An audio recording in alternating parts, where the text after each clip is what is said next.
नमस्कार मित्रांनो, श्रीमंत कट्ट्यावरती आपल्या सर्वांचं पुन्हा एकदा स्वागत आहे। मी सुजित साठे आपल्या सर्वांचं स्वागत करतो।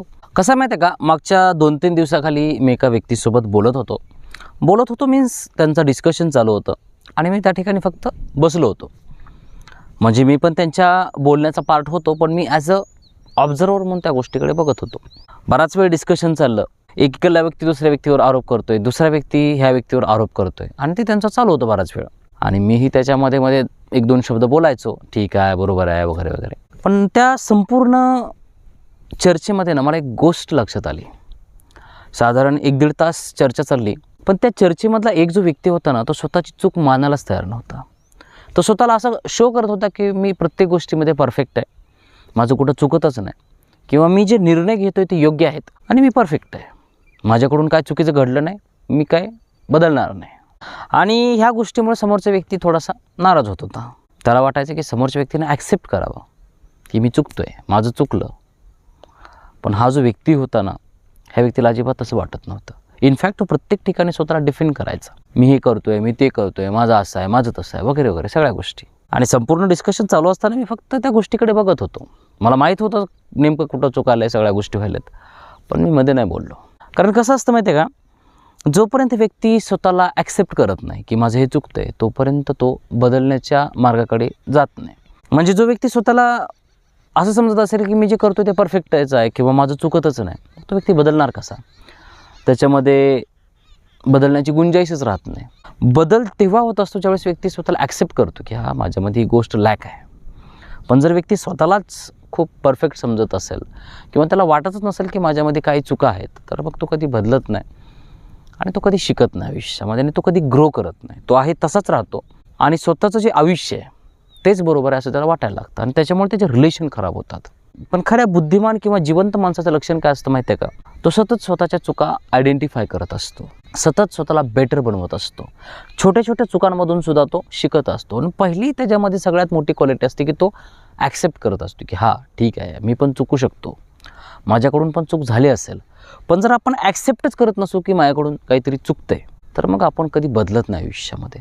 पहिल्यांदा ॲक्सेप्ट करावं लागतं की हां बाबा माझ्याकडून पण चुका होत असतील। पण जर आपण डिनायल मोडमध्ये असू, आपण जर सतत डिफेंड करत असू, माझं चुकतच नाही, मीच बरोबर आहे, असं जर आपलं नेचर असेल, तर मग आपल्याला कोणीच बदलू नाही शकत। मग समोरचा व्यक्ती आपल्यासोबत थोडंसं आदळापट करतो, थोडासा संघर्ष करतो आणि तो आपल्याला सोडून देतो।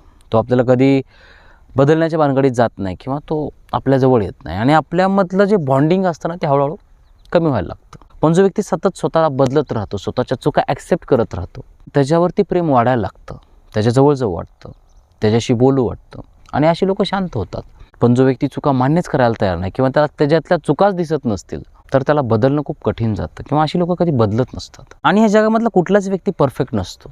प्रत्येकजण रोज थोडं शिकत असतो, प्रत्येकजण स्वतःला रोज डेव्हलप करत असतो। जी पण लोक मोठी आहेत ते कंटिन्यू शिकतात, त्यांचे जे अनुभव आहेत त्या अनुभवाकडे ते बारकाईने लक्ष देतात, आपल्या चुका ॲक्सेप्ट करतात, म्हणून ते आयुष्यामध्ये ग्रो करतात। पण ज्याला असं वाटतच नाही की मी चुकतोय, माझ्याकडून पण काहीतरी चुकत असेल, तर त्याला परत कोणीच नाही बदलू शकत। आणि अशी लोक आपल्या आजूबाजूला भरपूर आहेत, पण आपण त्यांना बदलू नाही शकत। व्यक्ती तेव्हाच बदलतो ज्यावेळेस त्याला आतून वाटतं की मला बदलण्याची गरज आहे। हा सिद्धांत मी एक ठिकाणाहून ऐकलो होतो आणि ज्यावेळेस मी तो सिद्धांत ऐकलो ना, त्यावेळेस माझ्या आयुष्यातले भरपूर प्रॉब्लेम्स सॉल्व्ह झाले। कारण मी भरपूर लोकांना बदलायला निघालो होतो, भरपूर लोकांना भरपूर गोष्टी सांगायला निघालो होतो। मी खूप प्रयत्न करायचो, पण शेवटी हाती काहीच येत नव्हतं। इव्हन आपण जेवढे जास्त प्रयत्न करतो समोरच्याला बदलण्याचा, तेवढं आपलं रिलेशन खराब होतं। पण जेव्हा हे वाक्य माझ्या कानी पडलं की व्यक्ती तेव्हाच बदलतो जेव्हा त्याला वाटतं की आपल्याला बदलण्याची गरज आहे, त्यावेळेसच मग तो बदलत असतो। अदरवाईज आपण त्याला कितीही बदलण्याचा प्रयत्न केला, कितीही सांगण्याचा प्रयत्न केला, आपली एनर्जी वेस्ट जाते।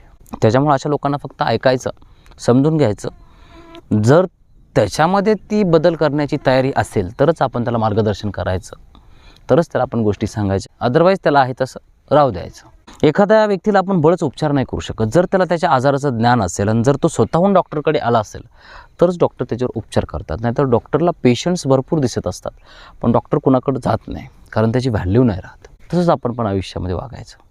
जर एखादा व्यक्ती स्वतःहून आपल्याकडे आला की मला हा प्रॉब्लेम येतो, मी काय करायला पाहिजे, त्यावेळेसच आपण त्याला हळूवारपणे त्या गोष्टी सांगायच्या असतात। अदरवाईज जर आपल्याला दिसत जरी असलं, तरीही आपण त्याला जास्त सांगण्याच्या भानगडीत पडायचं नाही। आता मोस्टली लोक म्हणतील की हे काय बरोबर नाही, कारण मी ह्या गोष्टी करून बघितलं। जेवढा पण त्यांना सांगायचा प्रयत्न करतो, तेवढं ते आपल्यापासून दूर पळतात, डिफेंड मोडमध्ये जातात. त्यांना बदलूच वाटत नाही. तू लय शान आहे, तू कोण मला सांगणार. एक वेळेस पाय मोडला असेल, हात मोडला असेल, फिजिकल एखादी इंजुरी असेल ना, तर व्यक्ती लक्षात येतं.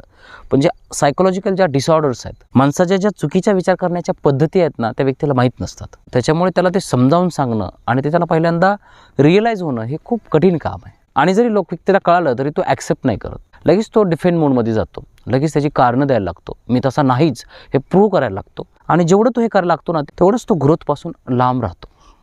त्याच्यामुळे आयुष्यात ही गोष्ट कधी नाही करायची. जर एखादा व्यक्ती बदलायला तयार नसेल तर त्याला कधीच फोर्स नाही करायचं. आपलं काम आपण करत राहायचं. भविष्यात ज्यावेळेस त्याला खूप प्रॉब्लेम क्रिएट होतील, ज्यावेळेस त्याला वाटेल आणि ज्यावेळेस तो स्वतःहून आपल्याकडे येईल ना, त्यावेळेसच आपण त्याला हळूवारपणे सांगायचं. अदरवाईज कुणालाही फोर्स करायचं नाही बदलण्यासाठी. मग ते कुणीही असू द्या, कितीही जवळचं व्यक्ती असू द्या. एकतर पहिली गोष्ट म्हणजे जवळचे लोक आपल्याला ऐकतच नसतात. घर की मुर्गी दाल बराबर. त्याच्यामुळे आपल्या जवळच्या लोकांना तर अजिबात आपण जास्त तत्त्वज्ञान सांगायला जायचं नाही, सल्ले सांगायला जायचं नाही, उपदेश करायला जायचं नाही. आणि जर एखादा व्यक्ती आला स्वतःहून की मला इथं अडचण येते, मी काय करायला पाहिजे, जर स्वतःहून आला असेल तर मग गोष्टी बोलायच्या. Otherwise don't force anybody to change. आणि अशी भरपूर लोक आहेत जी बदलायला तयार नाही आहेत, जे स्वतःला ॲक्सेप्टच करायला तयार नाही आहेत की माझं पण काहीतरी चुकू शकतं, माझ्या पण थॉट प्रोसेसमध्ये काहीतरी प्रॉब्लेम असू शकतो. आता बरेच वर्ष झालं माझं ह्या बारकाईने ह्या गोष्टींचा मी जेव्हा स्टडी करतो ना, मला लक्षात येते की यार मी किती चुकतो आहे, माझे किती प्रॉब्लेम्स आहेत. इव्हन जी पण लोक मोठी झालेत ना, ते ॲक्सेप्ट करतात. इव्हन मी अजितदादांचं पण मध्ये काही व्हिडिओज बघितले, त्यांनी स्वतः एवढ्या मोठ्या स्टेजवरती ॲक्सेप्ट करायची होती की बाबा आता मी कानाला खडा लावला आहे, बोलताना मी खूप काळजीपूर्वक बोलतो. म्हणजे ही जी ॲक्सेप्ट करण्याची पद्धत असते. आधी मला फार राग येत होता, आधी खूप मी चिडचिड करायचो, आधी मी खूप रागवायचो. म्हणजे ह्या ज्या आपल्या ज्या चुका असतात ना, ज्यावेळेस आपल्याला लक्षात यायला लागतात, आपण त्यांना ॲक्सेप्ट करायला लागतो, त्यावेळेसच मग ते बदलण्याची दारं उघडतात ऑटोमॅटिकली. आणि महत्त्वाची गोष्ट म्हणजे ना, ज्यावेळेस आपण ॲक्सेप्ट करतो ना, इमिजिएटली त्याच वेळेस बदलाची सुरुवात होत असते. कारण ॲक्सेप्टन्स खूप महत्त्वाचा असतो. विदाऊट ॲक्सेप्टन्स काहीच होत नाही. पण ते ॲक्सेप्ट करता आलं पाहिजे आपल्याला. आता माझ्या पण आयुष्यात मी भरपूर चुका केल्यात अगोदर. मी व्यक्तींना बऱ्याच गोष्टी सांगायचो, ते फक्त ऐकायचे, पण सगळं डोक्यावरून जायचं त्यांच्या. पण इनिशियली मला पण ह्या गोष्टी लक्षात येत नव्हत्या लवकर. म्हणून मी आपलं बोलत राहायचो, त्यांना उगा आपलं मार्गदर्शन करत राहायचो. पण नंतर लक्षात आलं की त्याला जेवढं गरज आहे तेवढंच बोलायचं.